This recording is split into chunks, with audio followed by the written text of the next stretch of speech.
L'essentiel dans la vie, ce serait quoi? Une bonne question. Ce serait de vivre.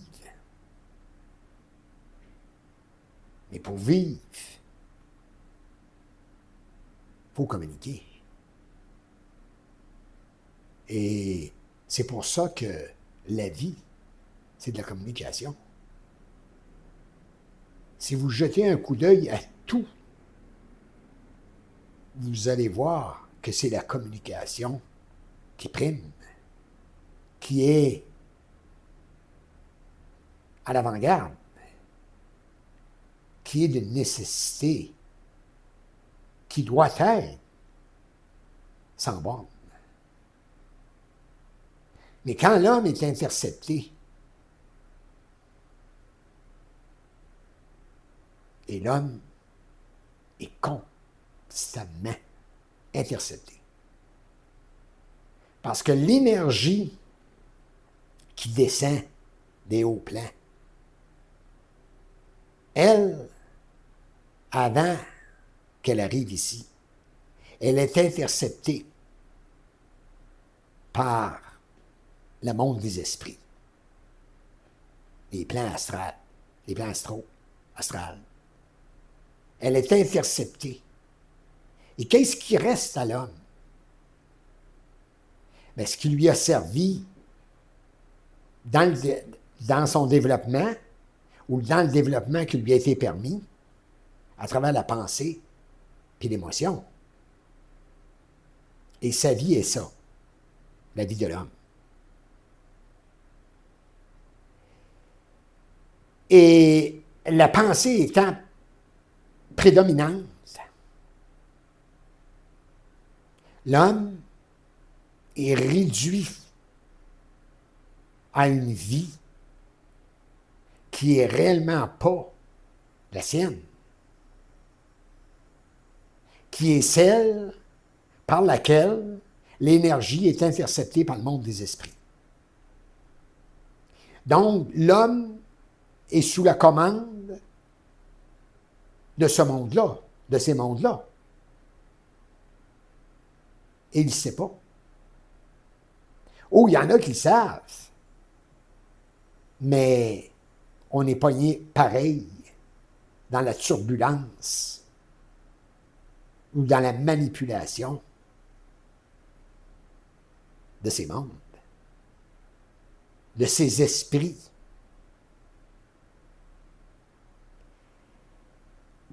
La plante se nourrit du minéral. L'animal se nourrit du végétal. L'homme se nourrit de l'animal et de la plante en même temps. Parce que là, ça converge beaucoup vers le végétarisme, mais quand même, l'homme a toujours mangé un peu du produit végétal. Bon. Mais ça finit pas là.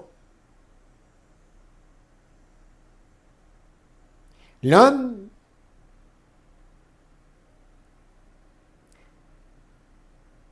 est subjugué, où on se nourrit de lui, qui est le monde des esprits. Alors, le monde de la mort se nourrit de l'homme et de la femme.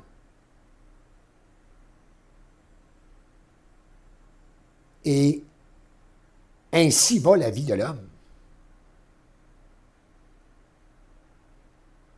Alors, l'homme sert de nourriture au monde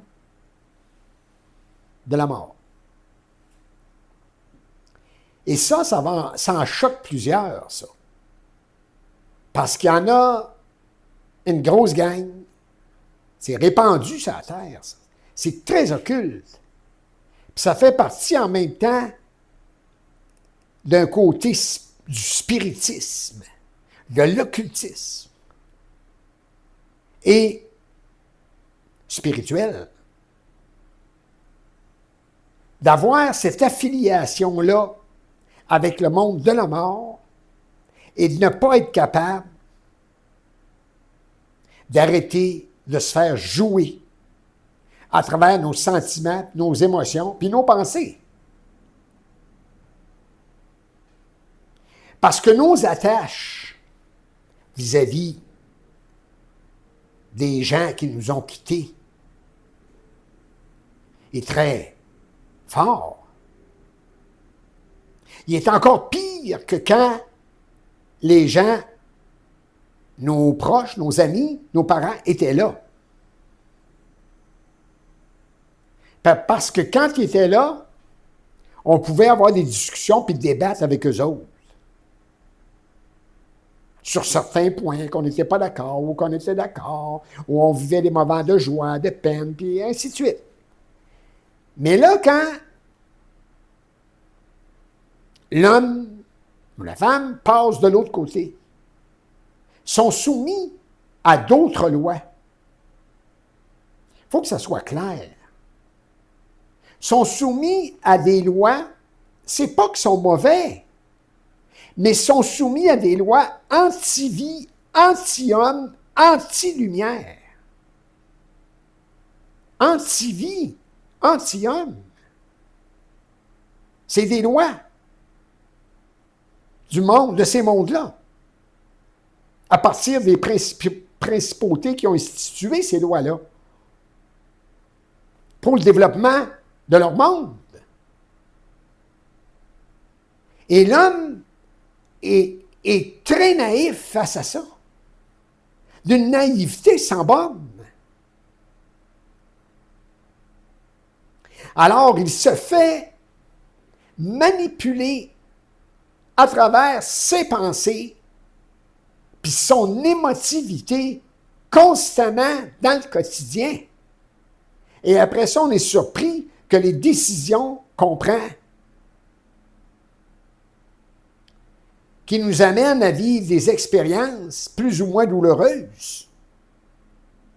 Il y en a des bonnes, où on profite de certaines décisions.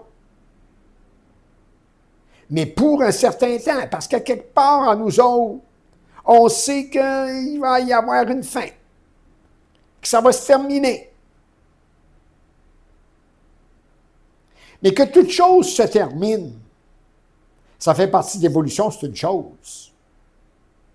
Mais d'être terminé dans le début, puis la fin de quelque chose, d'être joué là-dedans toute notre vie, ça, c'est une autre affaire.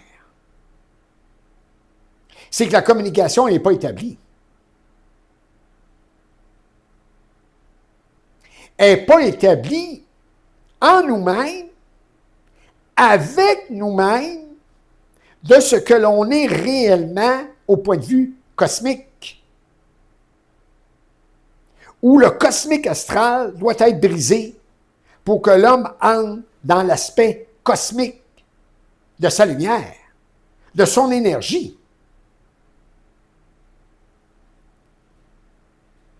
De son énergie indifférenciée qui devient ici différenciée. Et puis, je vais amener une petite note. Là. Quand vous m'entendez parler,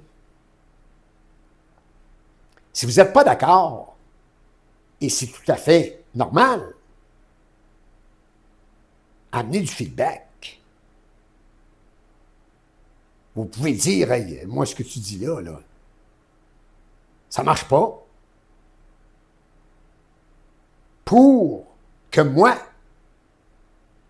ou que ça marche, ça dépend, hein, que ça amène à développer davantage ma communication.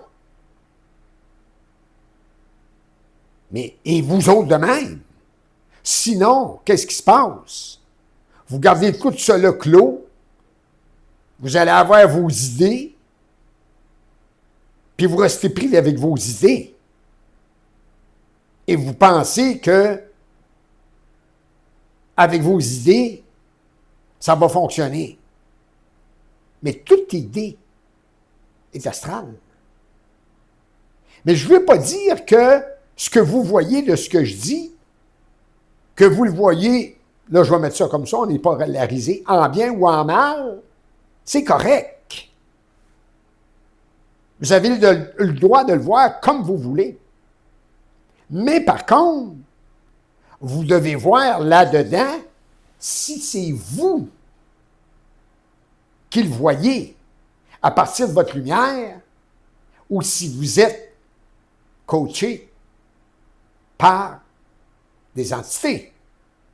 On est tous dans la vie des entités qui nous mènent à aller là, faire ça, et ainsi de suite. C'est très, très occulte. Très, très, très occulte. C'est pour ça que je dis souvent, l'homme dans la vie, c'est un esclave qui tire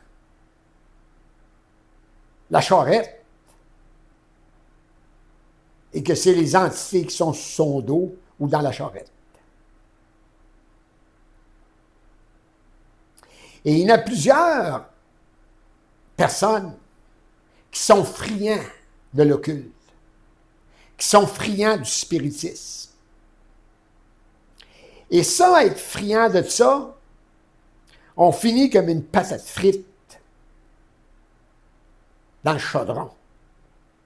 Bien cuit, puis après ça, croustillant, puis être prêt à manger. L'homme doit voir clair là-dedans. Parce que ces mondes-là, c'est de tenir l'homme loin de la communication et loin de la vie en tant qu'énergie. De le tenir à l'écart. C'est pour ça qu'il y a tant d'expériences ici que l'on vit dans la matière, qu'on soit en couple ou pas en couple, où on va être porté, selon les personnalités, à être amené avec beaucoup de gens, parce que si on n'a pas de gens qui nous entourent, on souffre, on est dans la solitude, on est pas capable de supporter le poids d'être un peu à l'écart.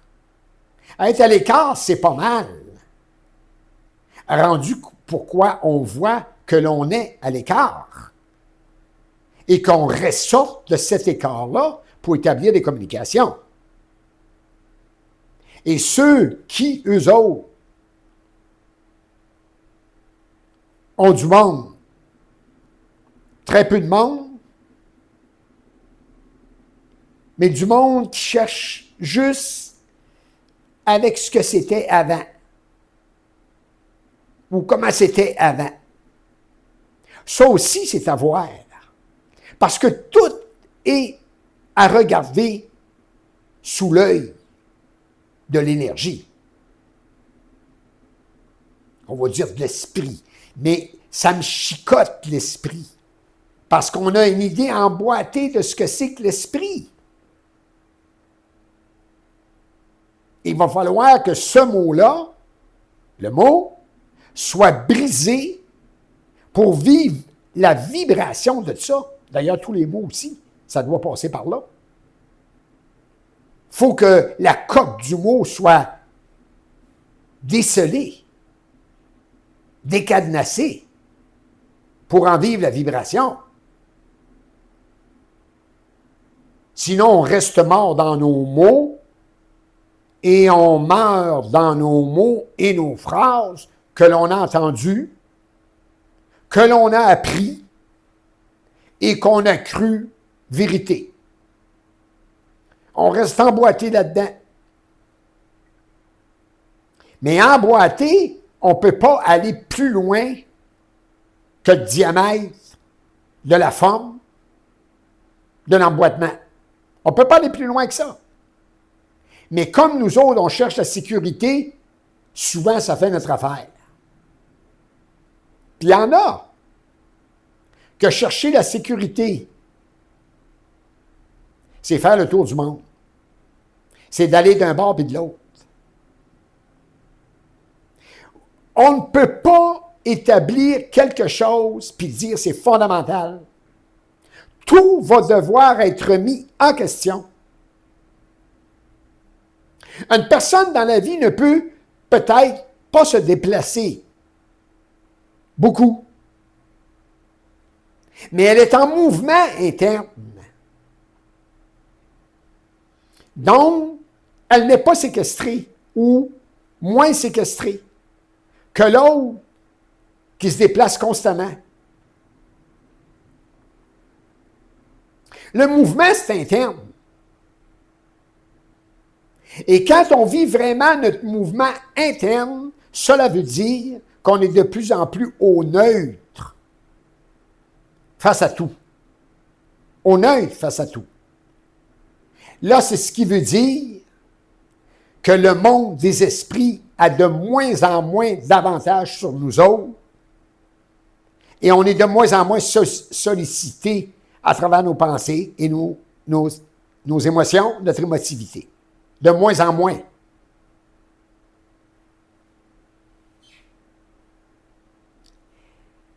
Il y a beaucoup de choses de développer ici sur Terre.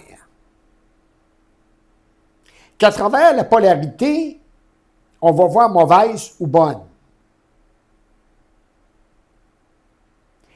Mais là-dedans, l'homme a de la difficulté à voir, parce qu'il penche d'un côté ou l'autre, bon, mauvais, vrai, faux, à voir le pourquoi que c'est là.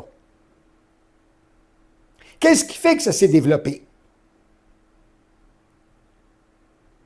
Mais dès qu'on pose une étiquette, on en reste à l'étiquette. Je vais vous donner un exemple. Quand vous avez un homme dans votre vie ou une femme, mari ou femme, ou conjoint, ça ne fait pas de différence. Mais la différence c'est quand vous posez des étiquettes. Là, c'est un autre paire à manches. Et l'étiquetage est amené dans l'humain à partir du monde des esprits. Pour garder l'homme et la femme dans une confusion, pour ne pas qu'ils arrivent à une compréhension d'eux-mêmes et de leur entourage. Alors voilà pourquoi les couples, c'est si difficile d'être en couple.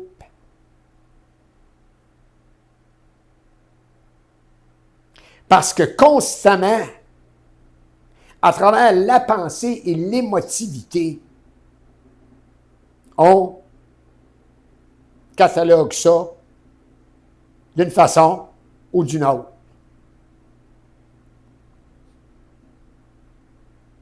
Il y a vivre et laisser vivre. Et c'est important. On ne peut pas tout vivre de la même façon.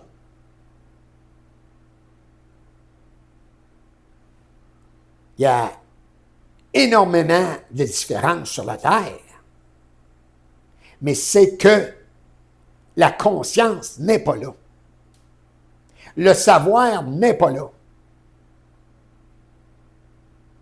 Pour prouver que la conscience, je n'ai pas de preuve à donner, qu'elle n'est pas là, la conscience, c'est qu'on la cherche. Tant qu'on cherche la conscience, c'est qu'elle n'est pas là, en tant qu'énergie. Tant qu'on cherche l'intelligence, puis on veut amplifier l'intelligence, c'est que ce n'est pas là. Sans cela, ça serait correct. Ça serait ça. Il n'y aurait pas de question à se poser là-dessus. Combien qu'il y a de gens qui se posent des questions sur s'ils sont intelligents ou pas, s'ils sont conscients ou pas, si c'est bien ce qu'ils pensent, c'est mal, c'est vrai, c'est faux. Pourquoi? Parce qu'on n'est pas connecté à notre source. On n'est pas connecté à la source. Ce qu'on reçoit est par l'intermédiaire du monde des esprits, où on est dans un questionnement sans fin. Mais à un moment donné, il faut que ça ait une fin. Il faut arrêter d'avoir faim de conscience et avoir faim d'intelligence. Et il faut commencer à vivre. Vivre. C'est pour ça que qu'est-ce que je vais parler, c'est pas dans le sens d'en mettre plus. C'est enlever des couches. Et de faire voir à travers les branches la réalité dont on est privé parce qu'on est dans une conscience polarisée. Et c'est tout à fait normal que dans une conscience polarisée, qu'on veut chercher plus de conscience ou qu'elle soit plus vraie et qu'elle soit moins fausse à travers nos expériences. C'est tout à fait normal. L'intelligence, pareil. Qu'on cherche à être plus intelligent. Mais chercher à être plus intelligent, c'est pas un signe d'intelligence. C'est un signe de manque d'intelligence.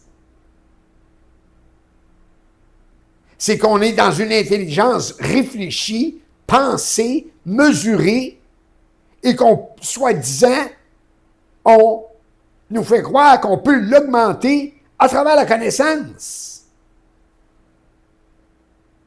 Quand même que vous auriez toutes les connaissances qu'il y a sur la Terre, vous souffreriez pareil d'un manque. Parce que cela continuerait à faire partie d'un monde qui se joue de l'homme et de la femme à travers la connaissance, à travers l'intelligence et à travers la conscience. Et ça va être abattu à travers le temps. Pas demain matin, mais ça va être abattu. Parce que l'homme nouveau sera sans réflexion. L'homme conscient ne pourra pas réfléchir la conscience, la pensée. Ça ne sera pas là. Puis ça ne peut pas être là. Sans ça, c'est expérimental. Lui en souffre. Il en tire une certaine partie que le monde des esprits veulent qu'ils en tirent parti, qu'on en tire parti, pour nous faire croire que c'est ça. Mais à un moment donné, il faut que l'homme et la femme se réveillent. Se réveillent. Puis, quand je dis se réveiller, c'est pas un réveil spirituel, là. C'est dans l'énergie. Il va falloir que l'homme et la femme, à un moment donné, fassent un saut. Puis pas n'importe quel. Un saut dans l'impossible. Et qu'ils arrêtent d'être tourmentés par « c'est-tu ça, c'est-tu pas ça? J'ai-tu le bonhomme? J'ai-tu la bonne femme avec moi? J'aurais-tu dû avoir mes enfants ou pas mes enfants? C'est quelle sorte d'enfant que j'ai? » Alors, dans un monde de questionnement comme ça, on a la suave idée de se spiritualiser ou de devenir intelligent à partir de ce qui est développé dans la matière. On n'a comme pas d'autre choix. Pourquoi? Parce qu'on ne s'est pas choisi. L'homme, à un moment donné, l'homme et la femme doivent se choisir. C'est pas évident. Parce que l'appréciation On connaît cela qu'à travers la forme ou les formes qui sont développées. Là, on va dire, je m'apprécie un petit peu plus par rapport que j'ai ça, que j'ai fait ça, que j'ai reçu ça, que mes enfants, on dirait qu'ils ont changé un petit peu et ils m'apprécient. Alors, je m'apprécie un petit peu plus. Je pense que j'ai réussi. Ou qu'on s'est donné une hausse de salaire. Ça doit être. Mais l'appréciation va au-delà de ça. Parce que l'appréciation de soi commence dans le désert de la vie. Et c'est là qu'on vit, on reconnaît nos forces. On sait, on vit ce que l'on est en tant qu'énergie, parce qu'il y a réalisation. C'est dans le désert de la vie que l'homme se saura. L'homme ne peut pas savoir dans le plein de ce qui fait son affaire ou de ce qu'il pense de ce que c'est que le monde. Ça, c'est prendre une forme et essayer de se transformer avec, de s'améliorer avec, de faire du plus avec. C'est pas comme ça. Ça, c'est en attendant.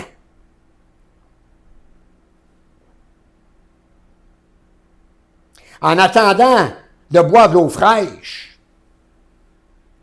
on peut essayer de boire une eau un peu boueuse, puis d'attendre que ça bouge un petit peu moins pour avoir un petit peu d'eau claire. Un petit peu. Un petit peu. Il faut attendre longtemps. Parce que le monde des esprits vient toujours bouger cela. Pourquoi? Pour nous supposer une petite électrification, là. Pour nous supposer une petite effervescence de vie à travers notre émotivité. Et là, on vibre. On est emporté. On s'emporte. Et là, bien sûr, après ça, ça tombe. Et là, on se dit, calice.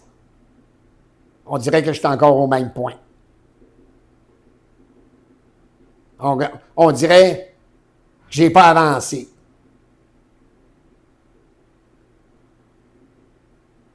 L'homme doit profiter de ce qu'il fait dans la vie. Mais on est tellement préoccupé par la santé, par l'aspect financier et par l'amour, qu'on vient jouer là-dedans, là, le monde des esprits, là, il est là, excusez-moi, à travers la pensée et l'émotion, constamment là-dedans. On vient jouer dans notre carré de sable. Puis on est maintenu dans notre carré de sable, puis on en monte la structure du carré de sable, puis on reste pris dedans, étouffé dans le carré de sable. À un moment donné, il faut écarter les murs. À un moment donné, il faut aller plus loin que de s'essuyer les yeux parce qu'il a volé un petit peu de sable dans nos yeux, parce qu'on a voulu prendre un petit élan.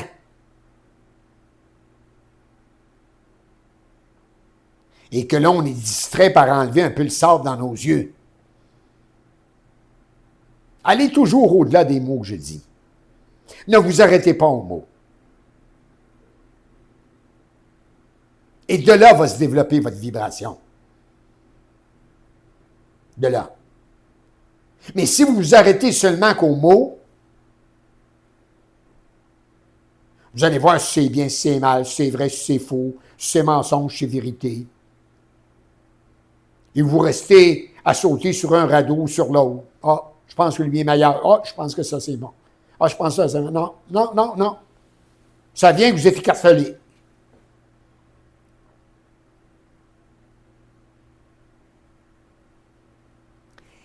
Mais, dans tout ça, le non-dit vient prendre une grande place. Le non-dit dans la vie. Et plus ça va aller, plus ça va être scellé. Plus on ne pourra pas dire. Malgré qu'ici au Québec, c'est une terre qui est ouverte à dire. À dire. Et c'est bon. C'est une grande terre d'évolution ici. Mais ça ne veut pas dire que c'est seulement qu'ici que se déverse l'énergie de ce qu'on appelle le supramental. Ça se déverse un peu partout dans le monde. Il y a des récepteurs. Mais il faut qu'ils écartent un peu, beaucoup, les lois dans lesquelles ils sont reliés à la race, au mémoire personnel, au mémoire sociétal, puis à leur mémoire raciale. Je n'ai pas dit d'aller contre ça. C'est en soi que ça se passe. Mais on ne peut plus, ou du moins, il faut qu'il y ait une ouverture face à ça, pour ne pas mourir. C'est-à-dire, quitter le plan ici, s'en aller dans l'astral, et qu'on défendait ici notre race, et de l'autre côté, sans qu'on s'en rende compte, on travaille contre, parce qu'on est soumis à des lois autres. C'est pas d'être ici contre sa race, mais c'est de pouvoir voir pourquoi vous êtes né là-dedans. Et qu'est-ce que vous faites avec ça? Quelle est votre mesure de vie là-dedans? Quand on est soumis à des préceptes et des concepts, à travers ce qui vient d'être énuméré, notre mesure de vie est très étroite. Jusqu'à se demander, on a-tu une ou si on n'en a pas une? Il y a des gens, leur mesure de vie, là, ça se résume en un petit quotidien, une petite vie, où ils ont peur de déranger, ils ont peur d'être dérangés, et après, ils se demandent pourquoi ils ont tant de mots. Tant de mots, M-A-U-X. Mais voyons donc, quand on vit dans une étroitesse de la sorte, comment voulez-vous établir de la communication? Il faut qu'il y ait un petit peu d'air. Il faut en faire de l'air. Mais pour nous autres, faire de l'air, c'est très formel.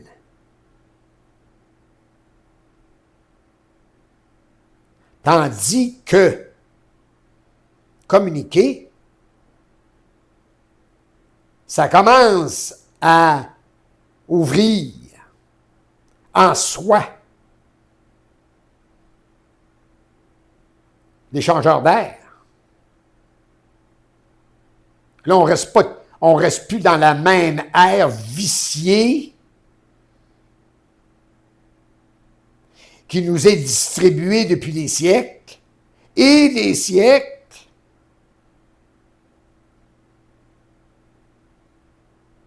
Et c'est pas pour rien qu'aujourd'hui, on parle tant de pollution d'air. C'est pas là le problème. C'est au niveau du mental que le mental de l'homme. C'est une habitation. Il est habité. La tête de l'homme est habitée. Le cerveau de l'homme est habité. Habité. Il y a un monde dans l'homme que l'homme ne connaît pas. Et on se fait avoir par ces mondes-là, monde des esprits, qui a différents plans, en nous suggérant des façons de vivre, des façons de penser, des manières, des façons d'être, et ainsi de suite. Alors, toutes ces manières-là, ces façons-là d'être, ça éclate au fur et à mesure que l'énergie pénètre. Et là, vous commencez à entrer dans votre propre désert. Il n'y a pas un homme et une femme qui veut entrer là, qui va entrer là de par lui-même. Il faut qu'il soit pénétré par sa lumière. Sans cela, il n'entrerait jamais. Tiens. Parce qu'il faut que la mort éclate en l'homme. Il faut qu'elle soit brisée. Et il faut que l'homme sorte de la pensée réflexive de ce qu'il a de la mort et du monde de la mort. Il va falloir qu'il sorte de ce fourneau-là à un moment donné. De ce four à pain-là, où on le fait griller comme une brioche. Et c'est pour ça qu'il y a tant de gens dans la vie qui s'en vont avec une brioche.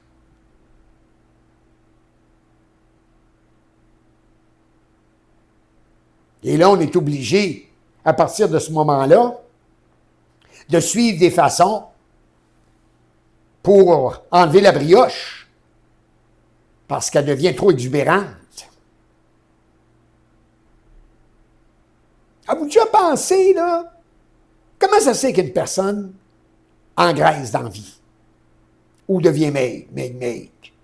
J'ai rien contre les gros, j'ai rien contre les maigres. J'ai pensé à ça. Parce que la réalité, là-dedans, ça ne se pense pas. Dès qu'on entre dans la pensée de ça, on est obligé de suivre des formes pour maigrir, ou un petit peu engraisser. Je comprends, on est dans la matière. Il faut agir à partir de ce qui nous est distribué. Mais la question de poids ou d'être enflé, il y en a qui sont bien plus enflés que ce qu'ils peuvent avoir de poids. Enlever l'enflure. Wow! Le poids diminue considérablement. Ça, c'est toute l'émotivité, ça. C'est à partir de la pensée. Toute pensée a un contour émotif, à partir de la pensée. Puis l'émotivité, que des gens, on va dire, ouais, mais les gens ne sont pas en santé. Ceux que le poids monte, descend, monte, descend, monte, descend. Mais c'est toute de l'émotivité. On baigne là-dedans. Alors, on n'est pas en mesure de régulariser notre poids. Parce qu'on ne connaît pas notre mesure. Notre mesure est au niveau énergétique, mais il faut avoir la conscience de ce que c'est l'énergie.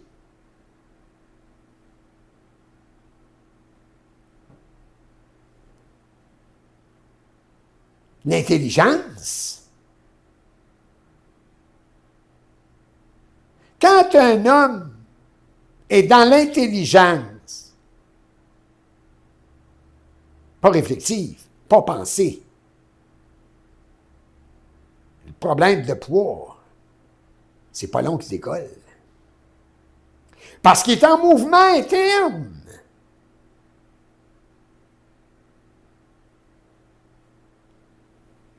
Il n'est plus bloqué dans le mental, congestionné dans le mental, dans un bain d'émotivité comme avant, parce qu'il y a du traitement qui se fait. Alors il retrouve le poids qu'il doit avoir. Tout tracas vis-à-vis du poids, là, je parle de ça, là, ça vient du monde des esprits.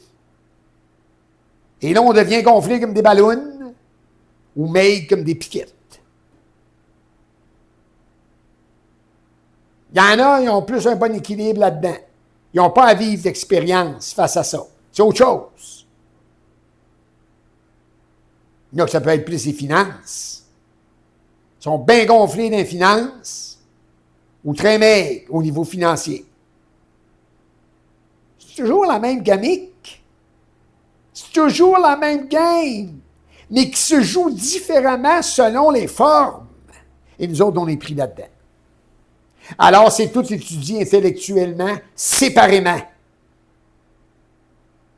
Alors, voilà pourquoi la vie est fragmentée et que l'homme vit dans une séparativité épouvantable. Épouvantable. Alors la vie devient complexe et indéchiffrable. La vie, ça doit être simple. Prenez un peu vieillir. C'est un problème plus ou moins pour tout le monde, vieillir. Et plus on vieillit, plus on se rapproche. On accorde l'importance aux chiffres. Parce qu'on est des vraies chiffreries à travers la pensée puis l'émotion. Mais vieillir, ce n'est pas une question de chiffres. C'est une question énergie. Un homme qui est dans la conscience de l'énergie vieillit bien. Il vieillit énergétiquement.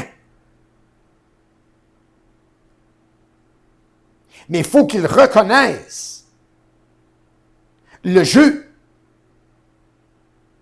dont il est dupé constamment à travers la forme de la vieillesse. Ou autre, mais là je parle de vieillesse. À travers la forme de la vieillesse. Un homme en vieillissant devrait être pété d'énergie, devrait être pétant d'énergie. Malgré qu'il vieillit, il a des plis. Il perd un petit peu de gras. Ainsi de suite. Il perd de la forme.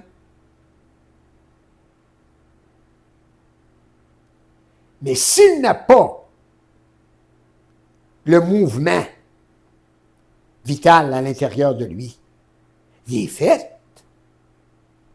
Parce que la forme, il subit le décrépitement de la forme, de son corps physique. Pourquoi? Parce qu'il est habité au niveau du mental, c'est-à-dire son subconscient, son cerveau, là, cerveau physique, est habité.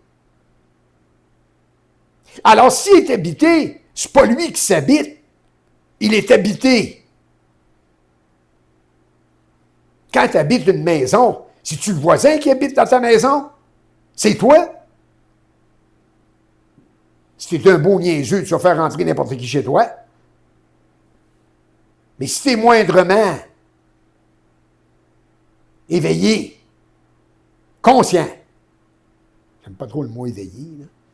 Si tu es moindrement dans ton intelligence, là, tu vas faire rentrer qui tu veux et tu vas savoir ce que tu fais rentrer, le pourquoi tu es fait rentrer. Bien, nous autres, on a la tête pleine. Alors, toute notre vie durant, on ne s'habite pas. On est habité. Et ça va être à voir. Ça va être à réaliser. Et c'est pour ça que je parle du désert. Parce que tranquillement, la traversée du désert, c'est cesser d'être habité.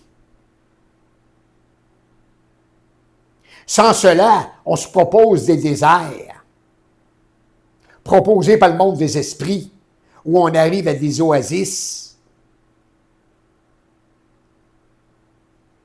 qui sont de la cochonnerie, qui sont beaux en apparence, mais qui dénotent une totale irréalité. Mais quand on est étourdi, on se plaît là-dedans.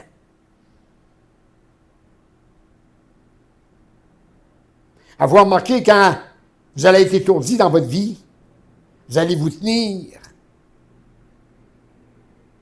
avec ce qui vous entoure. Même si ça ne sera pas tout à fait solide. Vous allez vous accrocher le plus possible. Alors, on vit comme des étourdis et on s'accroche à travers toutes sortes de pensées, bourrées d'émotivité, et à un moment donné, on est surpris que ça vacille et qu'on tombe.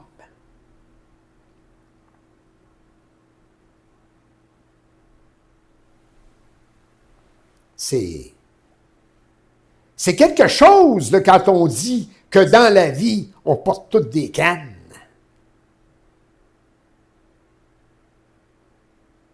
Pourquoi je peux en parler? Parce que moi aussi. Je ne parle pas dans le sens parce que je serais au-dessus.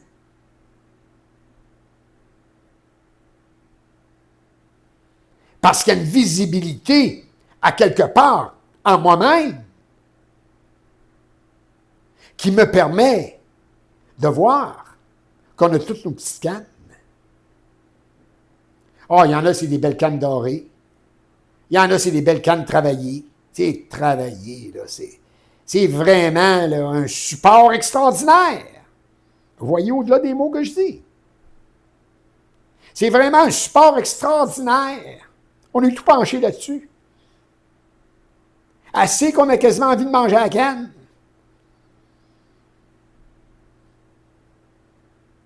Tout juste si on ne met pas un petit parfum de fruits pour dire ma canne sans le fruit. Ma canne est sucrée.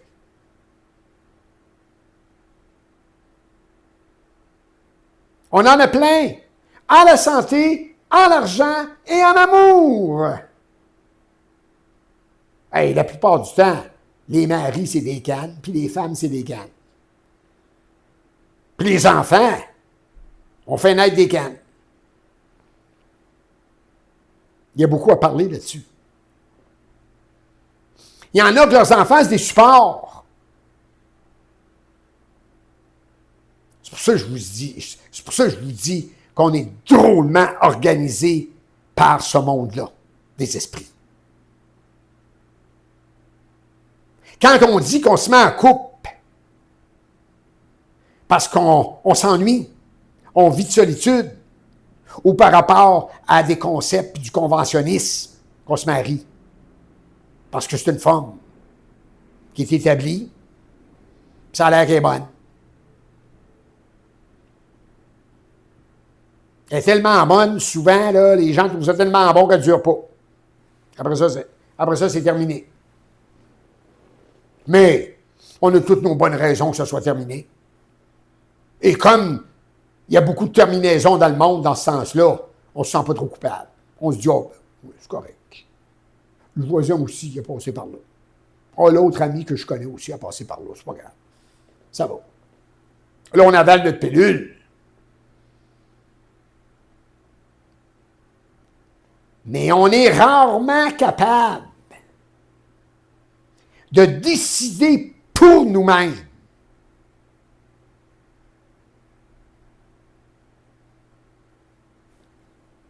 Mais on pense décider pour nous-mêmes.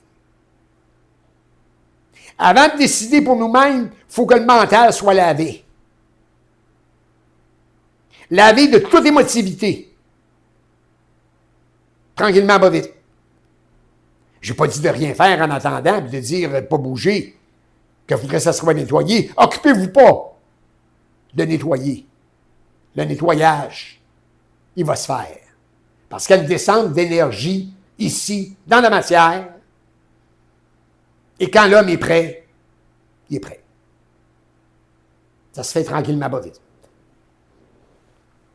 Mais vous allez voir que jusqu'à quel point il y a une résistance. On est résistant. La mort, c'est résistant en calice. C'est rien. Sans le savoir, on pactise avec ça. C'est ce qui fait qu'on a besoin des cannes. On pactise avec ça. On pleure là-dedans. Je comprends qu'on pleure là-dedans, qu'on pleure nos amis, nos parents. Je comprends cela. On y a droit.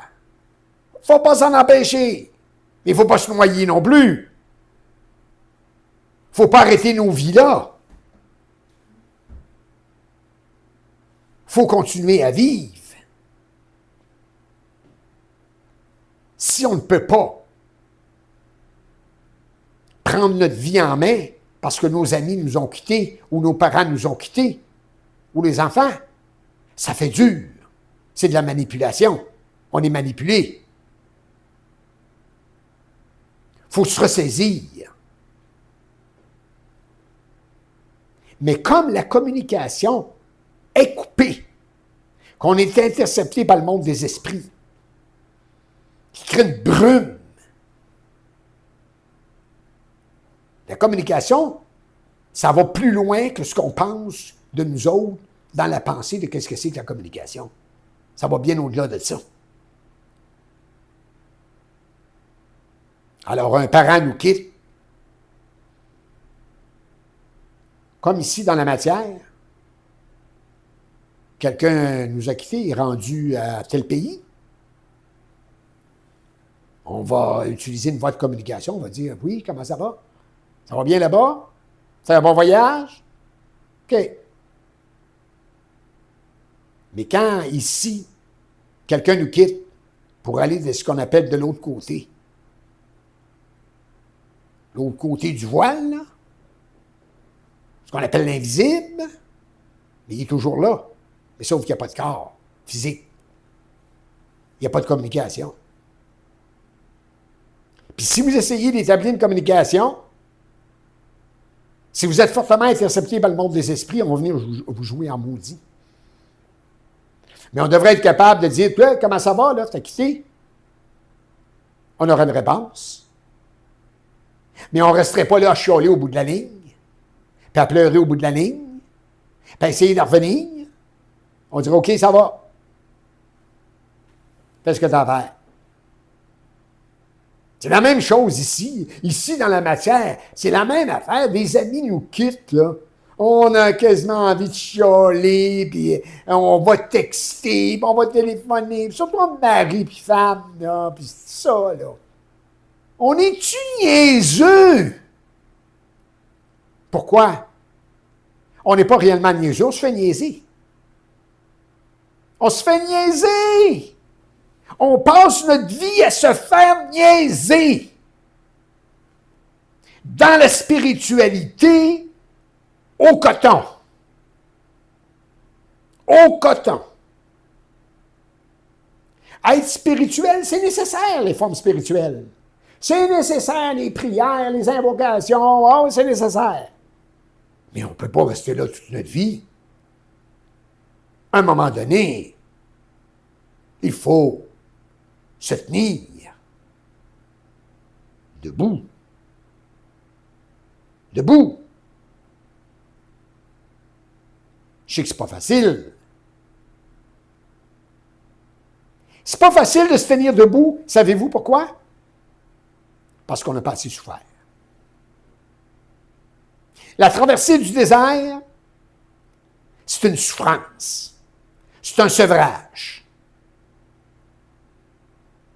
Laissez-moi vous dire qu'il nous la coupe la tétine. Ils nous la coupent, puis pas à peu près. Tranquillement. Ils nous connaissent bien. Je ne parle pas du monde des esprits, je parle des hauts plans de la lumière. Ils nous connaissent bien. Ils savent tout. Alors,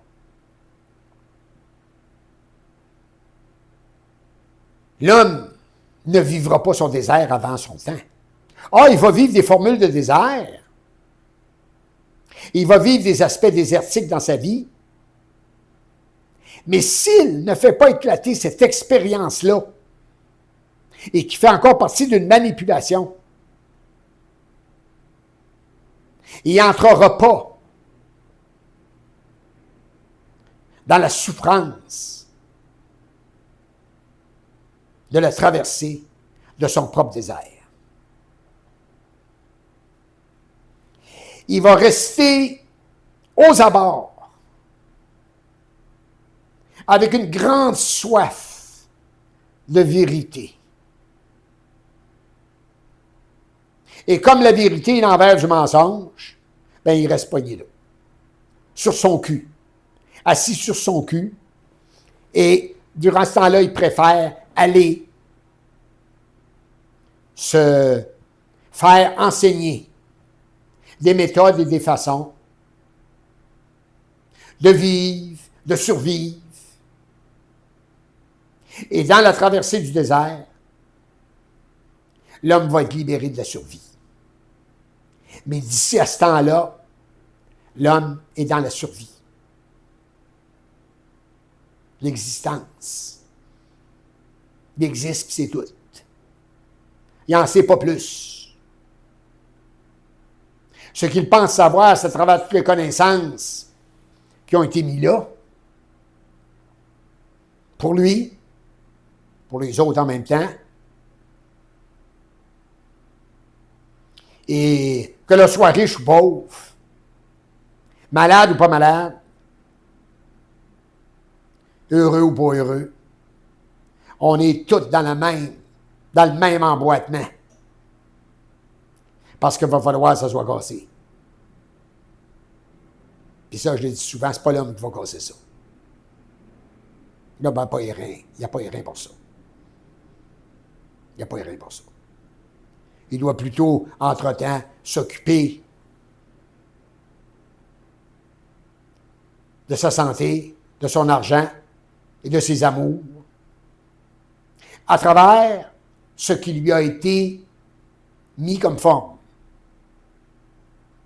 Et au fur et à mesure, il va les faire éclater. Parce que la lumière, en pénétrant, va faire éclater ses formes. Et l'homme et la femme vont vivre dans leur propre énergie. Pas dans toutes sortes de fabulations, de descriptions et de formules qui sont des vieilles recettes qui font partie d'un passé lointain qui est remis en une sauce nouvelle pour penser, se délecter. Au revoir. À la prochaine.